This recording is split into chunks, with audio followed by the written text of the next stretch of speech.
Welcome to the Gritty Podcast. I'm Brian Call, and today I'm joined by Dennis Stokes and Joe Elliston from Initial Ascent, along with our buddy Martin Chag. On this episode, we're breaking down ultralight versus backcountry hunting packs.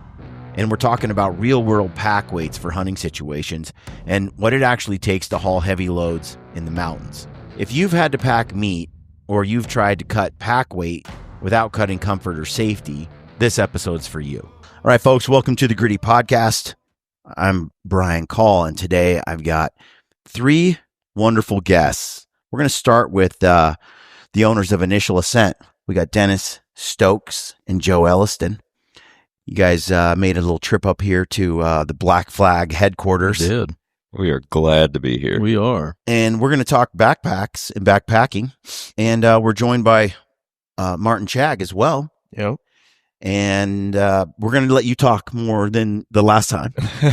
No, yeah, this was last minute. I wasn't really even expecting this, so I'm just along for the ride. And I just wanted to talk about Initial Ascent, backpacking a little bit, and pick your brains. So right off the bat, I want to get into backpack weights. You know, I've been consuming a lot of backpacker content, trying to find even lighter weight stuff, see what's out on the market. And as I've been watching these guys do like the Pacific Crest Trail, I'm like, you are not like us. You are not like us. Your gear, the rage right now is sub 10 pounds for base weight for hiking like the trail. If you're an ultralight, it's rare that these guys are packing base weights that reach 30 pounds. Like crazy. That's the cheap gear. That's the budget guy. That's, you're talking 10 pounds. Now, there's a difference between hiking a trail in July and surviving Montana in November for a late season buck. Yeah. Backpacking. What is base weight then? Like your essential gear, like sleeping bag, pad, everything tent? But consumables. Gotcha. Everything but consumables. No food, no water. I'm like 60 pounds then for my pack. We need to help you, Chad. Yeah. We need to help you. You're young. Yeah. So, I've been reflecting, analyzing, looking at my pack weights, and with my base weight for backpacking and I have good stuff. I mean, I've got a Dyneema shelter, which is, an advantage with the Peaks Solitude, the teepee. I've got, fairly lightweight down sleeping bag. I'm running the Peak Solace, right? The Initial Ascent backpack, it's got this carrying capacity while still being a lightweight product at the same time. You add it all up and it's about 31 pounds for me for base weight. I'm fairly proud of myself. Yeah, that's good. At maximum, it gets up around 35 pounds for base weight. Does that include camera gear or no? No. That does not include rifle, ammunition, bow, like a weapon. Yeah. Right. If I'm going to kind of go apples to apples with, those outside, our space. Now, I look at their kit and it's pretty minimal and it looks miserable. It looks fair weather. You can get away with murder if you can sleep outside on the ground with a tarp, with a ground cloth rather, if it's July. So hunters are a different animal because even if you get your pack weight down to 30 pounds, your base weight, so everything. I was looking at, like, I've done so many gear dumps. Every spring I try to do one, every fall. I just going through my numbers. They're 31, 32 pounds, 35 pounds base weight. If I have a raft, it's 5 pounds. The paddle's a pound. Now I'm 6 pounds. If I have a solar panel, these backpackers aren't bringing those. These UL guys, these ultralight guys, they're not bringing that stuff. So I don't want to leave any of my kit behind. Like, I need it all. It works. 35 pounds. These guys are acting like if they have to carry a pack over 20, they don't know if they can make it. Yeah. I'm like, dude, hunters start at 50 on a regular basis. Like, we're not even, it's so funny watching their videos and them questioning their ability to cover the miles. And I'm thinking, hunters are different, man. Yeah. Yeah, there's some of the stuff that I've seen with the backpacking community, and I've never tried it myself. But I mean, some of the like toiletry type stuff that they're using, like you're flushing stuff out, and I mean, I've watched these guys, and they're like, "Yeah, I don't trust water," so they pack 15 pounds of water. Yeah.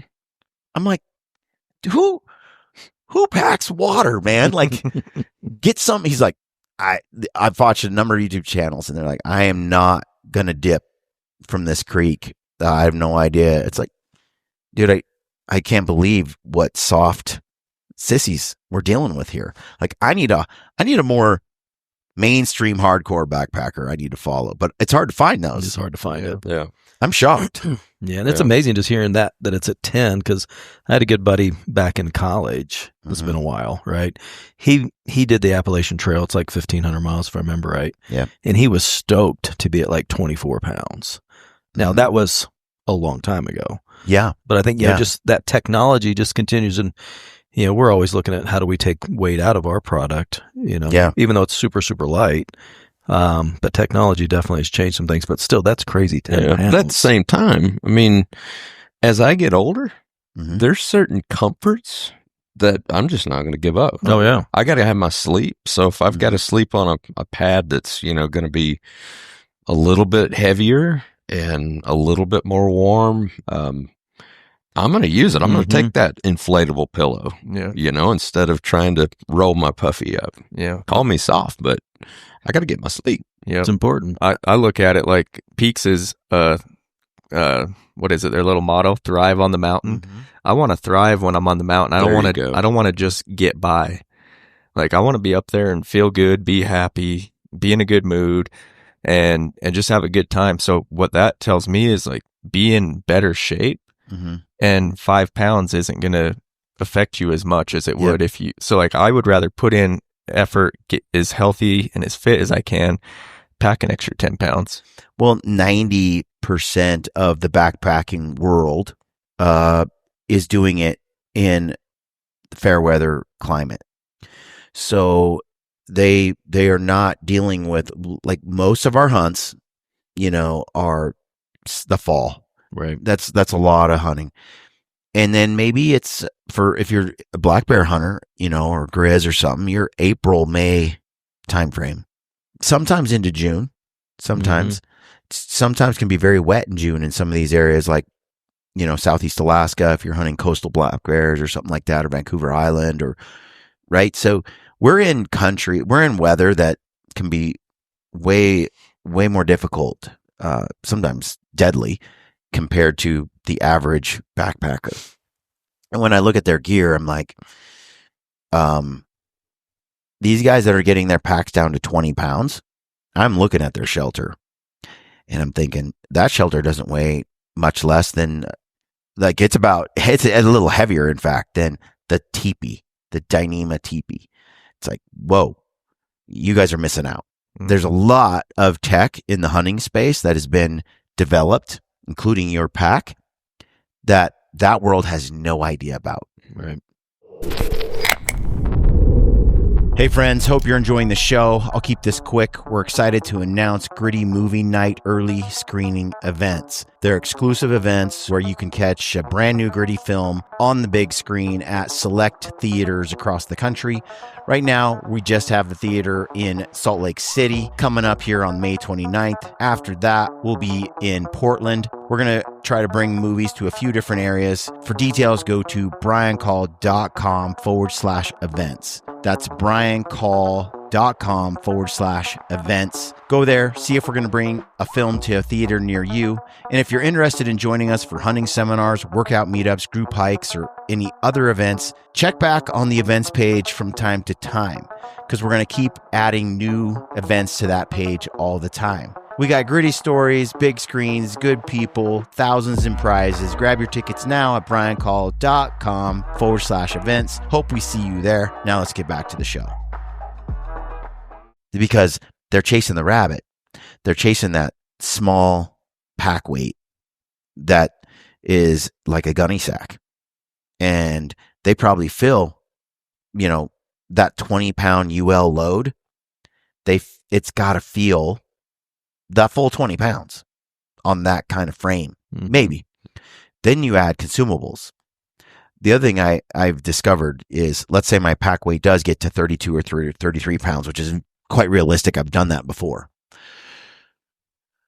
Prior to carnivore, I was carrying 2.4 pounds per day was my average for food. Now I'm like 1.5 pounds a day for food. So I've lost a pound a day. And you're probably packing more calories now, perhaps, than you were before. I don't know if it's more calories or if it's just calories. Denser nutrition. Yeah. Right? Like fat is 2.5 times, a gram of fat has the same amount of energy as 2.5 grams of carbs. Yeah. I just think that, the calories to weight is better in a carnivore system than a carbohydrate system. Yeah, sure. It seems to map out. I feel like I need less food and it weighs less, like the combo. So now it's like, let's say go on a 10-day hunt. Ryan said he got his down to 1 pound a day. It's possible. I'm there too. And I've been thinking about it. I'm like, okay, well, if my pack is down around 32, 33 pounds base weight, I still have all those comforts. Let's say it's 35. Although when I was measuring it before, that was with 2 dark energies and a solar panel. Now I'm taking like a night core and like a Cruxley solar panel.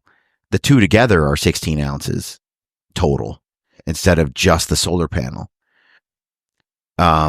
And it's a 26 watt instead of like a 21 watt or whatever. And these panels are just, the tech is next level. Yeah. The little Nitecore pack, I mean, it's a tiny little battery pack.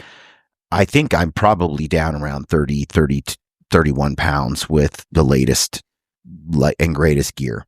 And I'm not really shaving comfort off at all. If I'm at, let's just say like 32 pounds and I have a pound a day in food, that's 42 pounds to do a 10-day trip. I mean, it's kind of remarkable now. That's insane. And then you take that 42 and you add like, let's say binoculars, optics, maybe the Tricer tripod here. I mean, that's tiny too. It hardly adds any weight. Like things have changed. The head on it, it's amazing. So I'm thinking, it's not hard for me to stay with food for 10 days under 45 pounds. That is, I'm going to have to go back and kind of measure and weigh. I quit doing that a long time ago because I kind of know what my kit is and where I sit. I load it up. But typically in the past, my weight would be about 55 pounds, like way back. That's my base weight because I'd have a 35-pound load. And, if I do 2 pounds a day, I'm at 25 pounds of food on top of a 35-pound load, right? 60. And then I have 18 pounds of camera gear. I have gone on 10-day excursions with 80 to 85 pounds going in. Yep. I believe now I can do the same trips, especially eating carnivore and with a little bit lighter kit. I think I can do, my Weatherby rifle is like 6 pounds total now instead of like 9 pounds in the past, 10. I think I can go in on some of these hunts, minus camera gear. I think I can get in there at 60 pounds. That's a huge difference. Yeah. Mm-hmm. Yeah, it's your whole food. And difference. with the phones, I don't know about you, Martin, but using my iPhone, I've been using Cinema P3 or Filmic Pro, these third-party apps that you download for your smartphone to film with. You can film in the right codec, and you can film in what do you call it, like 4K RAW kind of S-Log with your phone, and I could get it to match what it looks like on my camera. I didn't know that. That's crazy. And now if you do bring like a little 40 power spotter and an all-in, and you bring a couple of phones, there's a lot you can do without carting in these bigger, fancier cameras. Yeah. And I saw some guys running microphones that plug into the phones. And so I've been considering for some of these late season hunts, I don't want to miss on some footage, but these are seriously taxing. Where Ryan and I went in like 18 miles to a place, and I packed in my whole kit. It was like 85 pounds. It was brutal. And I'm carting these big lenses and everything around, and we brought rafts with us. And so you have that added weight, that's a 6 pound minimum. That's a 6 pound penalty for a raft. It's nice on the way out, but on the way in, you're carrying the whole thing. I'm thinking now, I could ditch an entire camera body and the long lens. I can carry a lighter, I can let Ryan carry the spotter. I have a digiscope kind of for some of this stuff. I have an all-in-one lens and a little wide angle. And I just cut my camera gear by 10 pounds. Yeah. That's huge. Yeah. That's one problem I feel like I run into is if you get into bad weather. You're solo a lot. A lot of times I'm solo. So I've got my big camera body on my shoulder strap. But if I get into bad weather or something, I want to throw that in my bag, but my bag is full. Now all of a sudden, like, I don't have even room for my camera, so it's out there. But if you had two cameras, like, that takes up a lot of space. All right, folks, we got a new discount code for you for a product you can try if you want to. It's Black Flag's Revenge. It's kind of like Mountain Ops Ignite. I love Ignite. I love the pink lemonade. If you use the code Gritty over at Mountain Ops, you'll save. If you use the code Gritty over at Black Flag, you'll save. I like the Black Flag Pink Plunder. It's a little bit of a intense energy, what do you call it? Energy drink? Guess it'd be a pick-me-up? Workout kind of pick-me-up drink. For all you like addiction-related folks? Yeah, for those that are that don't feel much from caffeine, you should try the Revenge. It's got a little kick to it. We love both partners, both companies. Work with both of them. We're going to have some drinks coming from Stealthy Nutrition soon. So we'll have that too. But like them all, try it out. If you need a little pick-me-up, check out the new Black Flag Revenge. I like that. Peak Plunder. They have like a couple Sunrise something. I don't remember the names of it. But use the code Gritty over there. Go to Black Flag. So it's BLKFLG.com. Check that out. Use the code Gritty and let us know what you think. Well, that's why you had an 8K. That's what I was going to say. And then you talk lenses hence too. the 8K initial ascent. That's yeah. Well, that was going to be a follow-up question I had is, and maybe I'm jumping ahead, but you go on these trips. What bag size do you recommend? Are you guys using for trips? Like I run a 5K, and I feel like that's like the happy medium where you can do 5 days of hunting in a 5K, and you can still, it's small enough, it's not in the way if you're doing 1 to 2 day hunts too. But I do feel like anything more than 5 days, I would be maxing it out. Yeah. Oh yeah. I'm curious if that's how you guys are too. Well, depends on what you're carrying. I mean, we're talking about camera gear and that sort of thing. And I just think that rafts, I just think that there's really no other pack but the 8K. For expedition multi-day hunts, I just can't. It's got to be the 8K, and in my experience, like I can shrink that thing down to like a 5K, 6K size. Doing the bottom straps, the side strap, which I often do, because halfway through the hunt, I don't need it to be fully expanded. Yeah. So I kind of shrink her down just a little bit. There's not too much bag for me. And when I am doing, like, let's say high country mule deer or elk with a bow or something, that's where I ditch the bag. I don't carry it at all. Right. I get rid of the bag. It comes off the frame, and I simply run the load shelf system. Yeah. I have a little dry bag that I just throw a couple things in, strap into that. Got the little pocket on the back of the meat shelf system, and the top lid slides over the ears, solid. And I got my belt pouches. I got everything I need without all that bulk. And I love to cruise through the mountains like that on all my stalks and hunts throughout the day. And it's more than enough room to do what I need while I leave camp, the spike camp intact. Yeah. You're packing meat immediately too. But I want that 8K, man. I don't know how you survive without it. I don't. We are, we often are going so deep that, and when you pack a raft, I mean, a raft might be 5 pounds. It's not that heavy, really, all things considered. Just bulk. But it's bulky. Yeah. And bulky needs room. Yep. That goes back to your food too. If you pulled all that weight out of your food and it's more dense, it also takes up a lot less area. Yeah, those backcountry meals in the traditional like peak refuel style. Oh man, they take up so much room. Space. Yep. And now I've got this little tiny bag of like egg scramble that I make on my own freeze dryer.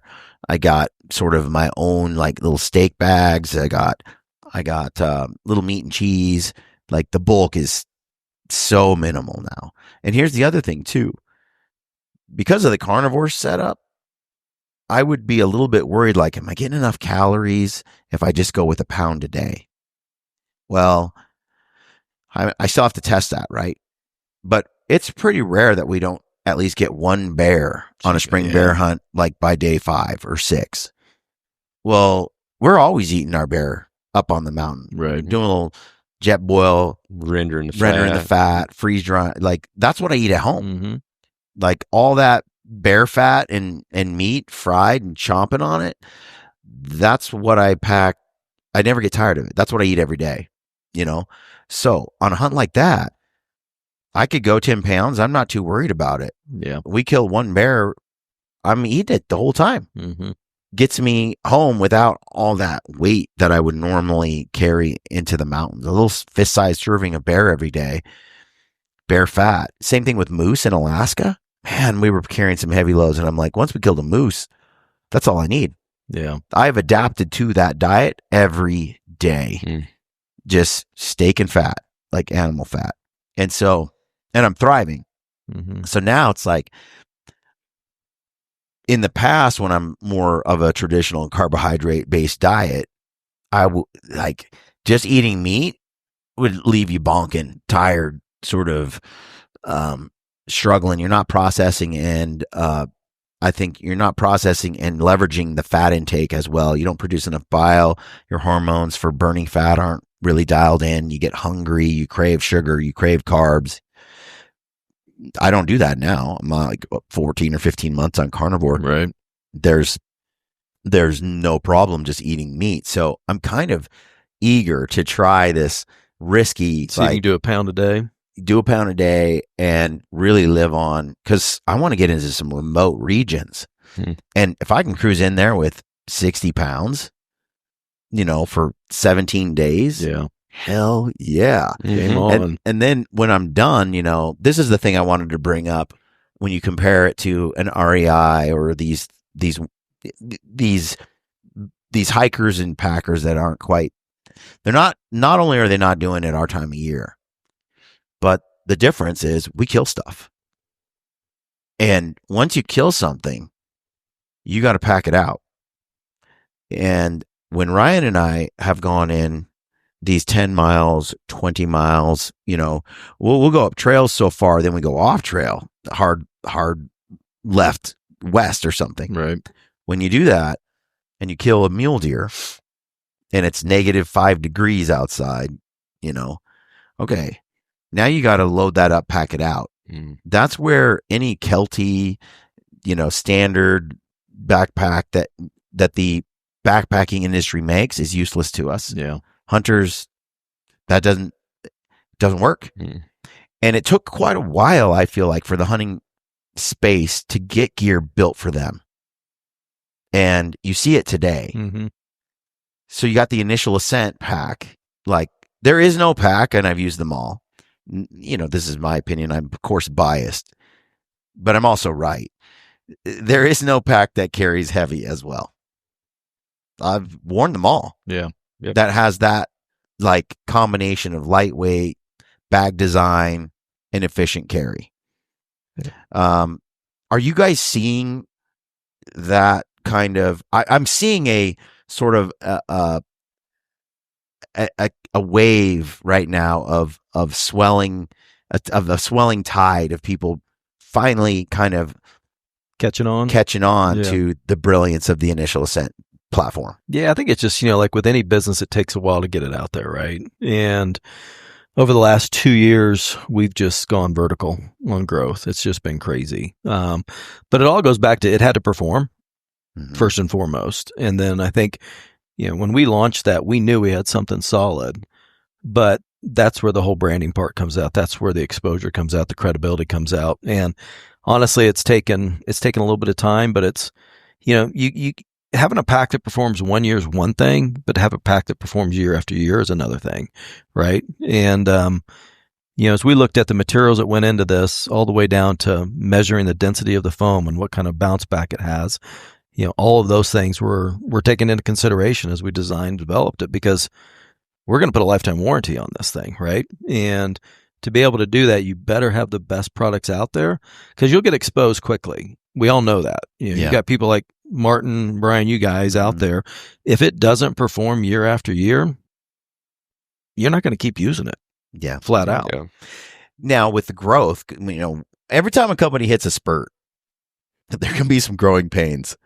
Where I remember when with Peaks came out with the Gator, and there was a run of that Gator that didn't work so well, and dude, it sucked. Yep, it sucked, and you got to like pull some of that back. You got to replace some stuff. You're like, and you're out. That's part of the growth. Have you guys experienced that so far? We've definitely experienced some pains, no ifs, ands, or buts. And I would say, when we had our manufacturing set up where we were using 5 different manufacturers across different parts of the United States here, trying to manage that consistency, that quality was tough. And honestly, we had one batch of product come out, a large batch, where every single bag failed. So we had to take every single one of those bags, and we're not talking 5 or 10 bags, we're talking hundreds.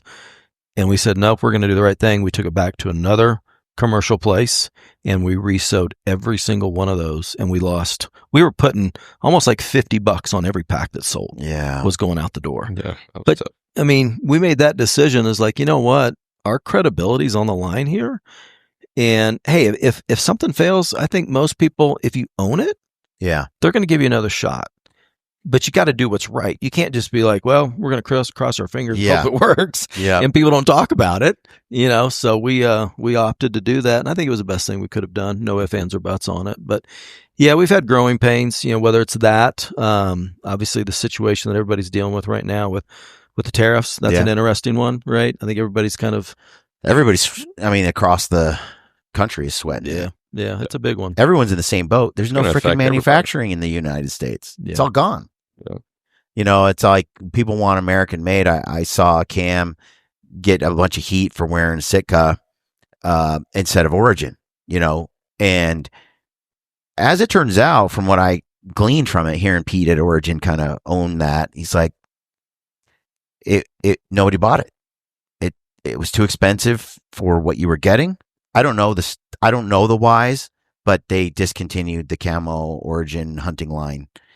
And so it wasn't like Cam did anything. They're like, yep, it's over. Right.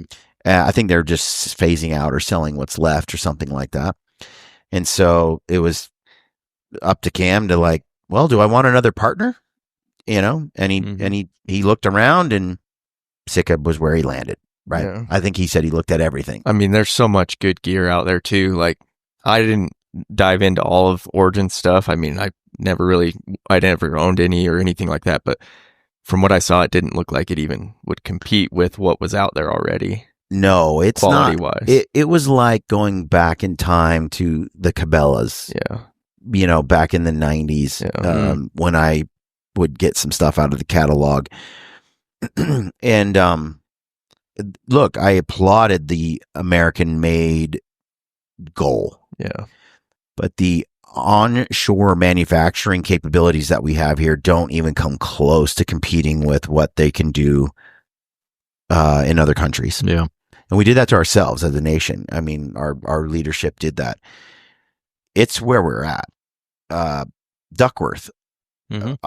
Tons of people, it's all American made and has been. That's been part of their commitment. Not easy. I mean, a lot of that wool is coming from, these sheep and farmers right there in Montana and in other markets nearby. And they had a base layer that they announced last week. It's no more. They cannot compete with overseas fabrics and designs in the base layer version of the wool and the stitching and the capability of manufacturing. Right. It's just so your KUIUs is shit because your First Lights, your other brands that are made over there are just superior enough and less expensive that a company like Duckworth can't produce something that competes. And that's a reality of manufacturing in the United States. And then on top of that, those companies that are have better margins, they have more money to dump into advertising and promotion and research development, and they can just take over. Well, continue to get better and better. Yeah. And here's the truth. There are a lot of people that are like, I only want American made shelters, American made camping gear, hunting gear. It's like everything in your house came from overseas. I mean, everything you own, everywhere you look. So when you demand like some set of gear be made in the U.S., it's kind of like pissing in the wind. I hate to say it, but you're not actually making that much difference by having that stance. They're commenting that on their phone, which was made by some guy in India. And that's a hard truth. Now, I want manufacturing here as much as anybody. I hate that we don't have that. Yeah. And I hope that over the next decade, we start bringing that technology and capability back to America. That's where it should be. We should have our own manufacturing base. We should never have outsourced it. I can blame Obama and I can blame most of the Democrats, but I mean, I suppose it's the entire government apparatus. My point is, though, it's just reality, and everybody in America that produces product is playing by the same game, where it's pretty much done overseas. We export things like technology, information. We learn how to make a better battery. We export that. We have professional services, medicine. We have doctors. We have lawyers, accountants. We have some of the best in the world at thinking and service and that sort of thing, and ideas and R&D. We no longer have a factory that makes tents and trekking poles in the United States. And so they have their strength and we have ours. We deliberately built our country to operate like that by the decisions made by our own government to force us to basically go offshore or go out of business. Yeah. And I think people are educated on that now and people get it. So it'll be interesting to see what the next 5 to 10 years brings. But I would love to get some of these people that we work with various companies in other countries. Hey, come on down here. Bring your factory.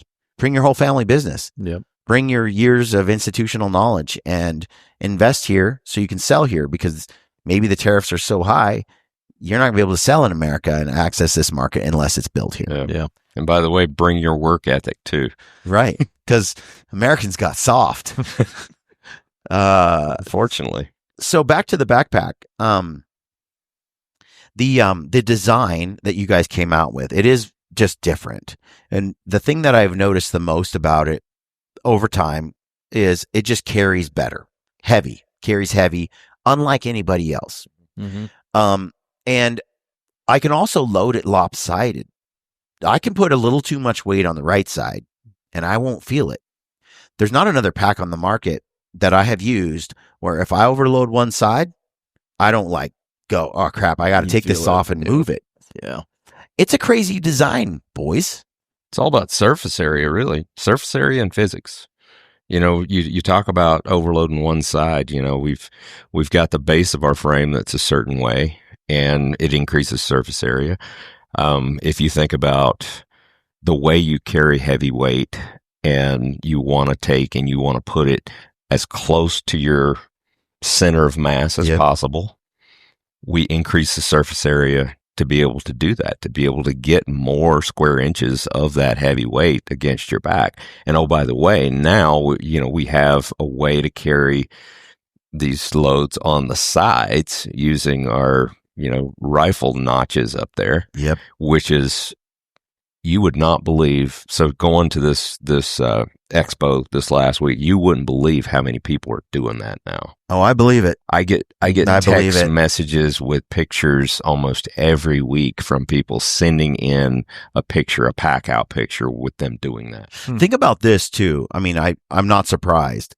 The design of that is so useful for lashing anything you want, Right. And fixing a load, where the only other options in the past was like a Dana Designs external pack, where you have an external frame and you can like really get a load down, but you're carrying a heavy pack. Yeah. Mm-hmm. Here with the Initial Ascent, you've kind of got this internal frame feeling pack, but it acts like an external frame. Yeah.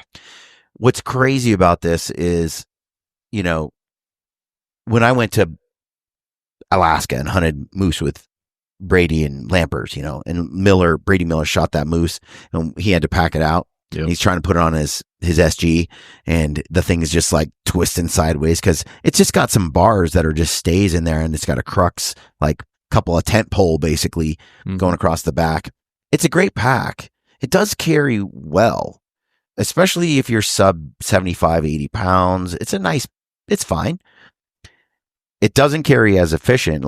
You feel the 80 pounds, where on an Initial Ascent, it might feel like 70. There's an efficiency percentage where even though the packs are carrying the same load, one carries it better. And so it doesn't feel as heavy. It's interesting, Brian. Yesterday we were up in Rexburg, and that's where we make our frames. We spent the day up there with our manufacturer. And if you think about, even at times, because we're not in the factory every single day where we're making our frames, you forget what goes into every aspect of making that frame. Case in point, there's 14 different layers of materials that go in and oriented a certain way into that frame. So when we were there yesterday, we intentionally stopped and we made sure we kind of revisited the process to watch it all. But it takes over 4 hours to make one frame. Wow. Now we have multiple molds going at the same time. Right. But I mean, that puts it in perspective. There's so much engineering that went into this frame to be able to get it to perform at this level. I mean, we went as far as our engineers did, is to change the directions of the fibers so that it increased the strength going in a certain way that we knew was going to become a break point. All right, friends, that's it for today's episode. I hope you enjoyed this one. Tune in to the next episode where we dive deeper into gear evolution, weight distribution, and what makes Initial Ascent's frame stand out. We also share some wild stories, from a $20,000 camera mishap to heavy load tests with Derek Wolf. Thanks again, and we'll catch you on the next episode.